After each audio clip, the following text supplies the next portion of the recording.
कोल्हापूरच्या अंबाबाई मंदिरातील देवीच्या मूर्तीवर आजपासून रासायनिक संवर्धन प्रक्रिया काळात मूळ मूर्तीचं दर्शन बंद राहणार आहे। पुरातत्व विभागाच्या अहवालानंतर 2 दिवस संवर्धन प्रक्रिया चालणार आहे।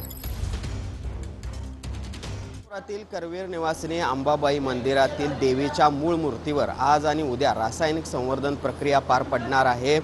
या काळात पश्चिम महाराष्ट्र देवस्थान समितीकडून उत्सव मूर्ती जी आहे त्याचंच फक्त दर्शन घेता येईल अशा पद्धतीची व्यवस्था देखील करण्यात आलेली आहे। भारतीय पुरातत्व विभागानं एप्रिल महिन्यामध्ये त्या संदर्भातली पाहणी आहे ती केली होती। एक पथक एप्रिल महिन्यामध्ये या ठिकाणी आलेलं होतं आणि त्यांनी मूर्तीची पूर्ण पाहणी केलेली होती आणि या पाहणीच्या अहवालानंतर या सगळ्या मूळ मूर्तीवर तातडीने रासायनिक संवर्धन प्रक्रिया करण्याची गरज असल्याचा अहवाल देखील दिलेला होता आणि त्यानंतर आता आज आणि उद्या ही सगळी रासायनिक संवर्धन प्रक्रिया पार पडणार आहे। पुढच्या या 2 दिवस चालणाऱ्या रासायनिक संवर्धन प्रक्रियेमुळे या अंबाबाई देवीच्या मूळ मूर्तीचं रूप मात्र खुलणार आहे, हे मात्र नक्की। जर्नलिस्ट सलीम काटकरचं भूषण पाटील, TV9 मराठी, कोल्हापूर।